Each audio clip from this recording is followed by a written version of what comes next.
Hello there and welcome back to my channel. Today we've got what is perhaps going to be quite a long video because we're actually going to go through this beast. This is my makeup case, so you'll get to see what someone like myself, who is a little bit of a makeup addict but is definitely not particularly well knowledgeable on makeup. You see what I have. But before we delve into the recesses of my makeup box, I just wanted to say thank you to the handful of you that have subscribed and have liked and have left comments.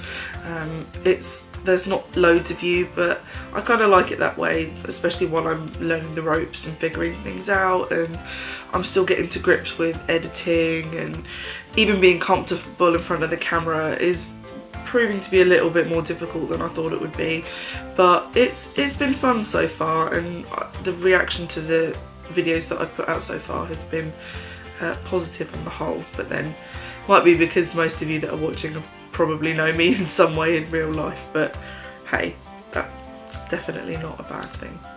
So without further ado, let's open her up and see what sort of things that I have in my makeup case. I guess a good place to start would be with the tools that I use to apply makeup, or at least try to use to apply makeup. There's some things here that I don't use so much, but I'll get into the reasons why for that in a minute. I guess the first thing that I ever bought that was like considered a makeup tool is my trusty eyeliner pencil sharpener. Any emo kid in the early, well, I guess in the mid-2000s would not have been caught dead without their trusty eyeliner sharpener. I don't use pencil eyeliner that much these days, but I guess I've hung on to it almost for nostalgia purposes. I don't even remember where I got it from. It probably came from Boots or somewhere like that and was a couple of quid, but hey, it's done me good, this thing. It's done me good. The next two things that I've bought were probably last year when I did start getting into makeup, was a foundation, double-ended foundation and concealer brush. This I'm pretty sure I got from Superdrug. It's by Studio London apparently, and it's done me quite well. And the next one, well, I think this was Boots or Superdrug. It's Ms Makeup and it's just kind of a powder brush. I at the time used it for like powder foundation, and then I'd use it for like blusher and things like that. When I started to get more into makeup and I'd seen a lot of people raving about these bad boys, the trusty beauty blender, and I do still love it. I do use it from time to time. I have stopped using it as much because A, it's filthy. No matter how much I clean it, it is filthy. And also I got another set of brushes which you will have seen in my intro just now, but I'll talk about those in a minute. The next brush I got was actually from my first Birchbox that I received, and it's a Spectrum brush, and it's the C06 or C06, I'm not sure what it is. It's just an eyeshadow brush. I'm afraid you're not going to get any more technical than that from me because I don't know that much about eyeshadow brushes, but it's soft and it's fluffy. It's really pretty. I haven't really used it much yet though.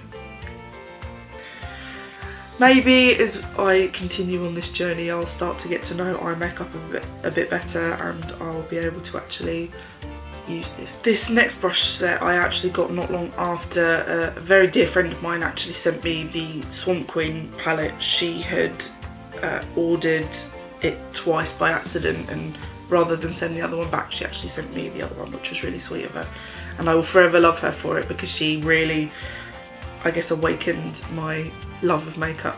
It's a Real Techniques eyeshadow brush set, or an eye brush set I guess, because these two are liner brushes, a fine one and an angled liner. and these have all got names printed on them, which is very helpful. So this one is called the Deluxe Crease Brush. This one is called, just says shading brush, and this one is an essential crease brush. They have been neglected a little bit because I haven't really had much chance to practice doing eye makeup, but I suppose I'm gonna have to at some point, so these still will remain in my collection. And the last set of brushes I've got are these bad boys. You'll have to excuse them, they're a bit dirty because I've literally just applied my makeup with them. They are the Moda Prismatic, let me see if I can get the name right. They were the Moda Prismatic Face Perfecting Kit or something like that. It comes with 4 brushes. You've got the big one for foundation. You've got this one for, I can't remember what it was for. I think these 2 were for like blusher or highlighter and things like that, and then you've got this little teeny baby one for concealer. When I saw them I fell in love with them, mainly because of the colours of the brushes. I thought they were really cool, but also I'd seen a lot of people using these oval type brushes on YouTube, and they looked really cool. I know these aren't like the mega expensive ones that you can get. I bought them from IMATS, which I went to. I bought them from IMATS, which I went to earlier this year, and they were like £20 or something like that for the set of 4. And yeah, so far I've got on really well with them. I wasn't sure that I'd give up my beauty blender for this one, but I must say I do get on really well with it. I can apply both liquid and powder foundation with it pretty seamlessly. It's fantastic.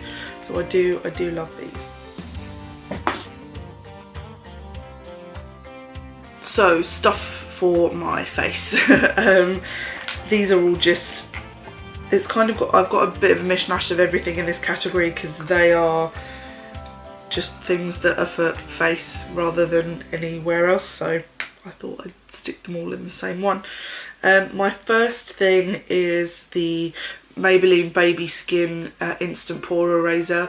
I use this for my primer, and I've got to say it's great. I really do like this. It smooths skin out really well.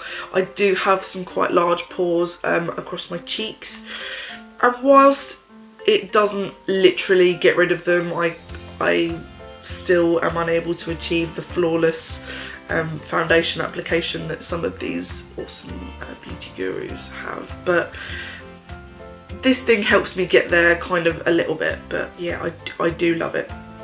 As for concealers, I've got a couple, one of which I've only just recently got and one which I've had for ages. I think I need to bin it if I'm honest, but I haven't got round to it yet. This is this one, it's by Bourjois. Let's see if I can show you what it looks like a little bit. I think the tip's a bit icky from where I've used it so many times because it works.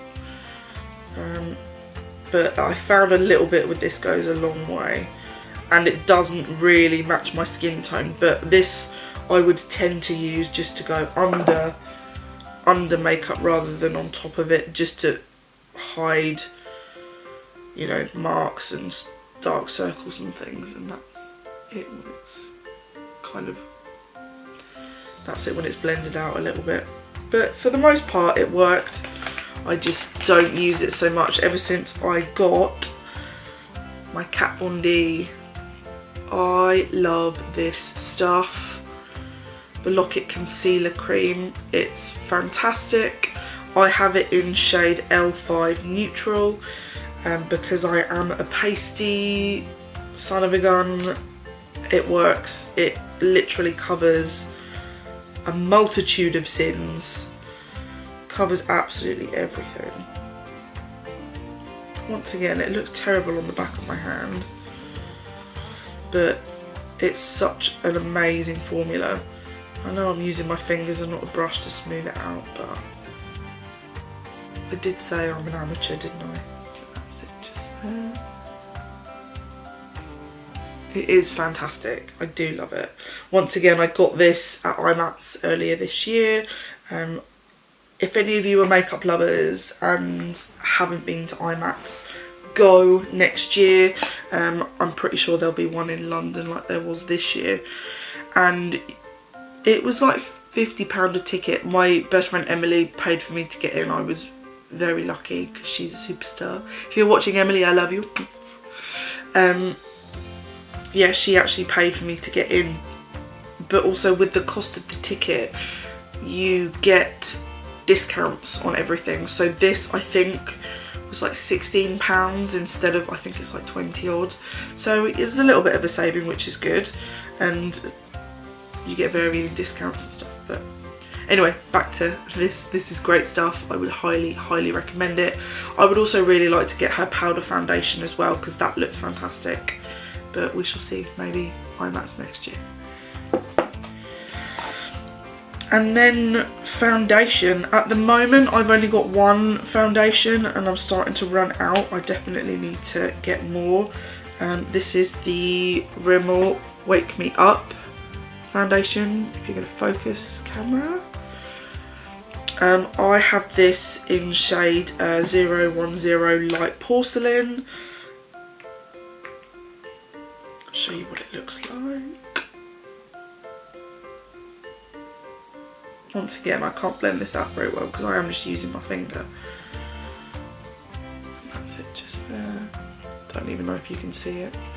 But yeah, it's good. It's fairly high coverage, and I bought it because it said about vitamin C in it. So I suppose that's got to be good for your skin a little bit. I couldn't tell you much more than it works. It covers up. It covers up any issues I have with my skin, so it works. I also have, and I've had this for probably longer than I should have done.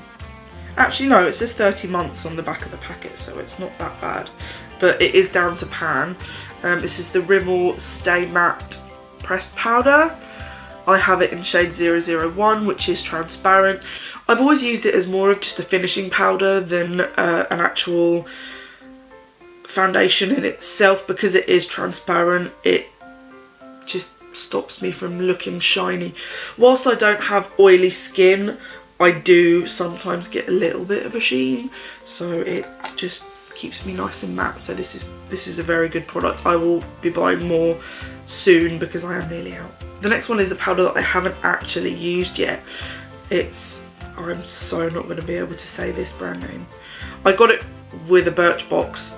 I think that month they gave us a choice between either a bronzer or a finishing powder. I can't remember actually. But it was a product that I knew I wouldn't use versus a finishing powder, but I do need to use this. That's the brand name. I'm not even going to attempt to say it because I know I will just mess it up. Manakadar Beauty. It feels really nice. I have swatched it. I mean, not that there's much to swatch with a finishing powder because it just comes out translucent anyway. But I watch this space. I will maybe use it in the future. And last but by no means least, I've got some blushes. I know it's not like base, but it's my makeup case. I look organise it how I want to. First things first, I bought this one when I started out with makeup. This is by 17 Cosmetics at Boots, and the shade is Bramble Frost.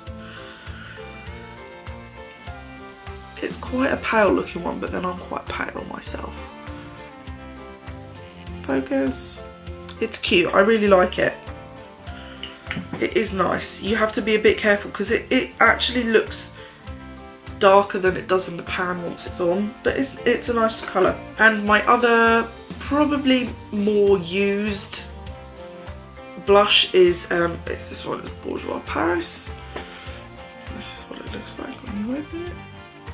And I've put a nice little nail mark in it. Lovely. And this is in the shade Frosted Rose. and it's really cute.